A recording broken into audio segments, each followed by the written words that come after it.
A questão fundamental do grande conflito entre Cristo e Satanás, aquele conflito que começou no céu, é a lealdade, a adoração. A quem vamos adorar? A quem vamos ser fiéis? A Deus, Criador de todas as coisas, ou a Satanás, aquele que pretendeu usurpar o poder e o reino de Deus? Esse conflito que começou no céu veio aqui para a terra quando os nossos primeiros pais, Adão e Eva, escolheram a opção Satanás, acreditaram em Satanás e deixaram de acreditar em Deus. Satanás disse: vocês não vão morrer coisa nenhuma, vocês vão ser como deuses. E isso fez com que eles fossem desleais a Deus, desobedecessem a Deus. Mas isso vem se desenrolando, essa adoração a Satanás ou adoração a Deus vem se desenrolando ao longo da história. Veja o texto que nossa lição coloca sobre o que estava acontecendo nos dias de Daniel.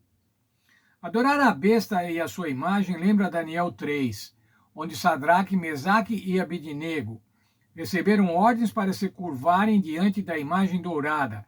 Caso contrário, seriam lançados na fornalha ardente. Tanto na Babilônia antiga quanto na moderna, a questão é a adoração.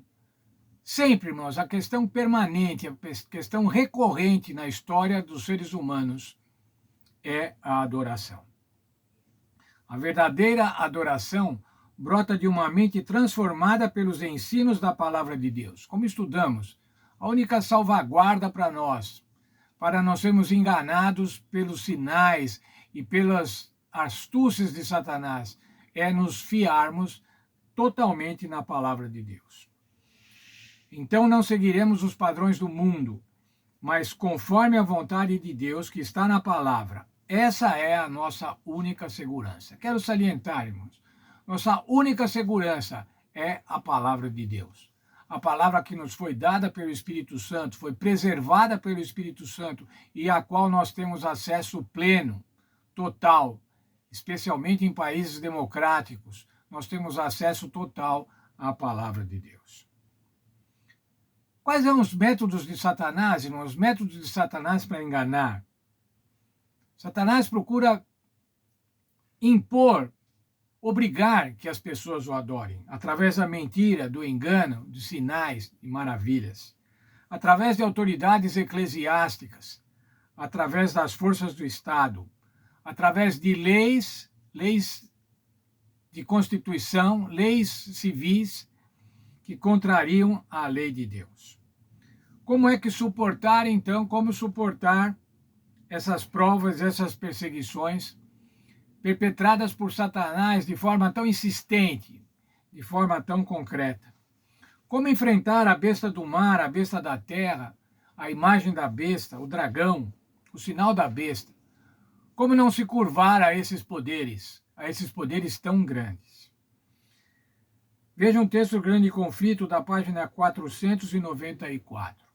Para suportar a prova que nos espera, devemos compreender a vontade de Deus como está revelada na sua palavra, pois só assim poderemos honrá-los, se tivermos a concepção correta do seu caráter, governo e propósitos e agir de acordo com estes. Como é, então, irmãos, compreender a vontade de Deus como está revelada na sua palavra?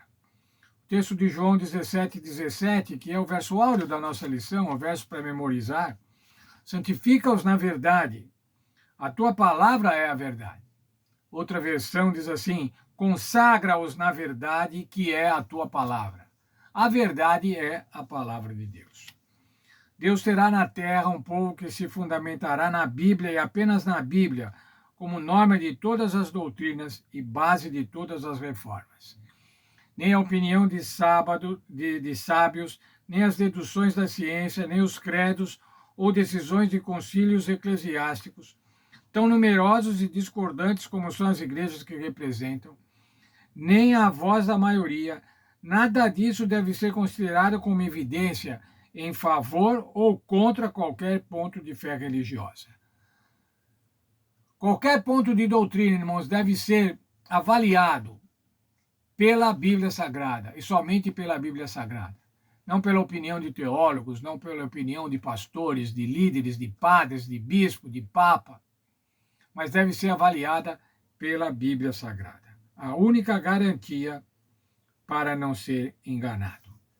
Quero concluir o estudo desta semana, o estudo de hoje e desta semana, com o texto de Salmo 119 e 105, um salmo muito conhecido por todos os irmãos. Mas eu quero ler na nova versão, na nova Bíblia Viva, na versão em português. Lá ele diz assim: a tua palavra é uma lâmpada que ilumina o caminho por onde eu ando. Ela me ajuda a não tropeçar. A tua palavra é uma lâmpada que ilumina o caminho por onde eu ando. Qual é o caminho por onde eu ando, irmãos? É a minha vida. É a nossa vida. E a palavra do Senhor, a Bíblia Sagrada, é uma lâmpada para iluminar a nossa vida. Para que a gente não tropece. Na verdade, a gente ora, né, irmão? Não nos deixe cair em tentação. Aí já tem uma queda. Mas aqui a Bíblia está falando assim, é para que vocês não tropecem. Se vocês tropeçarem, vocês podem cair. Então eu quero preservar vocês que tropecem, que falseiem o pé. É assim que o Senhor quer que nós vivamos, irmãos, com tranquilidade, com segurança, e por isso Ele nos dá a sua Bíblia, que é uma lâmpada. Lâmpada para os meus pés é a tua palavra, e luz para o meu caminho. É a versão mais tradicional que a gente tem desse verso. É uma lâmpada que ilumina a minha vida, que ilumina a tua vida, ilumina a vida de cada crente. Para que no fim desse caminho, no caminho da nossa vida, nós encontremos a vida eterna. A vida eterna que o Senhor quer dar para nós, porque Ele nos ama. A vida eterna que Ele quer dar para nós pela sua graça. E é essa vida eterna, irmãos, que eu quero estar. Quero estar junto com cada um de vocês. Vamos orar. Senhor Deus, obrigado pelo estudo desta semana. Quando vimos um capítulo importante da tua Bíblia e outras passagens para ilustrar este capítulo, o capítulo que fala das bestas do Apocalipse, dos poderes que se levantarão contra os crentes no final da história dessa terra. A besta do mar e a besta da terra, a imagem da besta, o sinal da besta. Penso, Senhor, que o Senhor nos ajudou nessa semana para que compreendêssemos bem esses símbolos que se apresentam lá no capítulo 13. Nos ajuda para que possamos viver de acordo com a tua vontade. Especialmente, Senhor, que possamos viver de acordo com a tua palavra. Que busquemos na tua palavra sempre orientação para a nossa vida, orientação segura para que não tropeçamos, para que não caiamos. Muito obrigado por tudo, eu te agradeço. Em nome do Senhor Jesus. Amém. Novamente quero desejar um sábado feliz. Sábado é o dia da alegria. Amanhã vamos estar em nossas igrejas, vamos nos encontrar com amigos, parentes, irmãos. E que Deus abençoe a todos. Que tenhamos um sábado feliz na companhia do Senhor Jesus Cristo.